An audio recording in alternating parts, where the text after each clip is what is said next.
SNX Marathi, Siddheshwar news express, सत्यासाठी SNX सोबत. त्याचा प्रश्न कायमस्वरूपी सोडवण्यासाठी माननीय मुख्यमंत्री महोदय महाराष्ट्र राज्य यांनी साधारणतः सप्टेंबर महिन्यामध्ये एक बैठक घेऊन आपल्याला यापूर्वी 892 करोड रकमेची जी पाणीपुरवठा योजना त्याला मंजुरी दिली होती. परंतु त्याच काळामध्ये आपल्याला शासनातर्फे निर्देश आले की वर्ल्ड बँक आणि आपली जी अर्बन डेव्हलपमेंट डिपार्टमेंट आहे आणि मित्रा या सगळ्यांच्या संयुक्त विद्यमानं ह्या प्रोजेक्टचं फायनान्सिंग जे आहे ते वर्ल्ड बँकच्या प्रोजेक्टच्या फायनान्सिंगमध्ये घ्यावं असे निर्देश आले.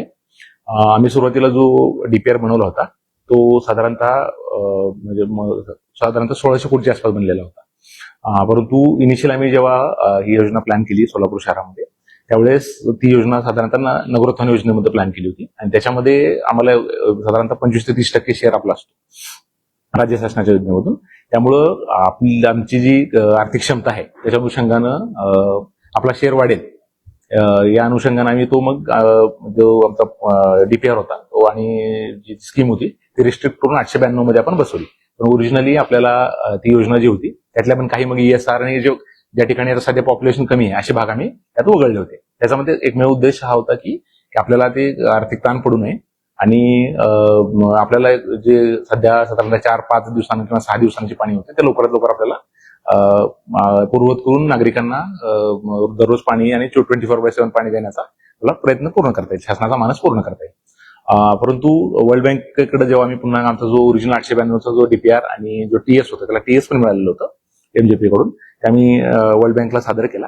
वर्ल्ड बँकेनं आम्हाला असं सुचवलं की हा जो प्रोजेक्ट आहे तो डिझाईन, बिल्ड आणि ऑपरेट या तत्वावर राबवला जावा. म्हणजे जसं आपण बघितलं असेल की जसं हायवेमध्ये एखादा कॉन्ट्रॅक्टर असतो तो स्वतः बांधतो आणि साधारण 5 वर्ष 10 वर्ष तो मेंटेन करतो, तशाच प्रकारची ही योजना आहे. याच्यामध्ये जो ठेकेदार असेल याच्यामध्ये बऱ्याच वेळा असं असतं की आपण शासकीय योजनामध्ये आपण इस्टिमेट बनवतो आणि ते इस्टिमेट बनवून जसं तसं तो एक्झिक्यूट करतो. ह्याच्यामध्ये अजून एक टप्पा आपल्याला मागे जायला लागतं. याच्यामध्ये आता आम्ही सध्या जे बनवलेलं आहे इस्टिमेट बनवलेलं आहे तरी सुद्धा वर्क ऑर्डर मिळाल्यानंतर जो तो मक्तेदार असेल तो पुन्हा एकदा बघेल की आपल्या शहरामध्ये डिझाईनमध्ये कुठं पाईपलाईन आवश्यकता आहे, कुठली समजा एखादी जुनी पाईपलाईन आहे त्याला बदलायची आहे का. म्हणजे जरी आपण 100% इस्टिमेट बनवलेलं असलं तरी सुद्धा तो त्याच्या डिझायनिंग सुद्धा तो करतो. आपल्याकडे इतर प्रकल्पामध्ये डिझायनिंग असतं ते आम्ही करत असतो आणि तो डायरेक्टली एक्झिक्यूट करत असतो. ह्या प्रकल्पामध्ये परत आम्ही सध्या आता आम्ही डिटेल इस्टिमेट बनवलेलं आहे तरी सुद्धा त्याच्या लेवलला साधारणतः एक 4 ते 5 महिन्याचं तो डिझायनिंग करणे, इस्टिमेट करणे आणि मग करून मग ते डिझायनिंगचा पिरियड ओव्हर झाल्यानंतर आपण त्यांना मग तो काम फील्डवर सुरू करतो. म्हणजे वर्क ऑर्डर मिळाल्यानंतर साधारणतः 5 महिने 4 ते 5 महिने तो डिझायनिंगचं काम करत असतो.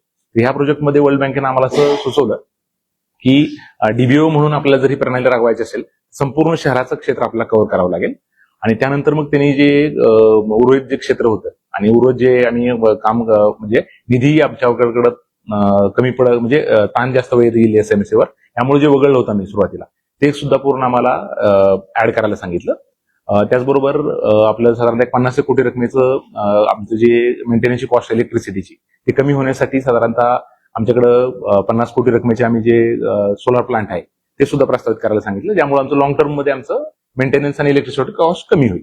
तर साधारणतः ही जी 892 कोटीची जी योजना अगोदर मंजूर होती आणि साधारणतः काय वाढ झाली मी थोडक्यात आपल्याला सांगतो की ही योजना DBO मध्ये राबवली गेल्यामुळे संपूर्ण आम्ही जे होतं पूर्ण शहर आपल्याला कव्हर करणं अपेक्षित आहे.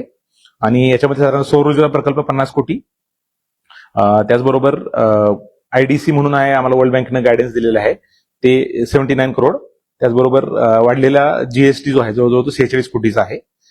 त्यानंतर WTP जो ओरिजिनल जो आपला 892 कोटीचा जो प्रोजेक्ट होता त्याच्यामध्ये तो 120 MLD क्षमतेचा होता, तो नंतर 150 MLD चा झालेला आहे. त्यात जवळजवळ 15 कोटीची रक्कम वाढलेली आहे. नंतर शुद्ध जलवाहिनी फिडर मेन याची साधारणतः पूर्वी 65 किलोमीटर लेंथचं होतं ते आता 77 किलोमीटर झालं, याच्यामुळे जवळजवळ 49 कोटीची वाढ झालेली आहे. MBR ची संख्या 6 होती 892 कोटीमध्ये, ती साधारणतः 10 झालेली आहे, त्यामुळे 17 कोटी वाढलेली आहे. ESR ची संख्या 24 होती अगोदरच्या ह्याच्यात, ती आता 30 झालेली आहे, त्यात जवळजवळ 21 कोटी वाढलेले आहेत. आणि डिस्ट्रीब्युशन नेटवर्क जे होतं ते प्रामुख्याने आम्ही बरेच कमी कट केलं होतं, विशेषतः ज्या ठिकाणी लोकसंख्या कमी आहे असं आम्ही पहिल्या प्रोजेक्टमध्ये कमी केलं होतं. परंतु वर्ल्ड बँकेनं आम्हाला नंतर आता ऍड करायला लावलेलं आहे. ते सुरुवातीला 720 किलोमीटर होतं, आता 1117 किलोमीटर झालेलं आहे. आज जवळजवळ 33 किलोमीटरची वाढ झालेली आहे.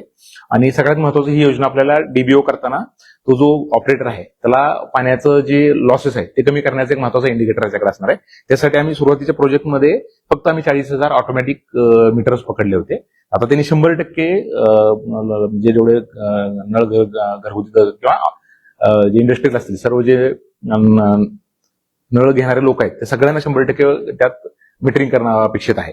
त्यामुळं जवळजवळ 55 कोटीची जी वाढ झालेली आहे ती याच्यामध्ये झालेली आहे.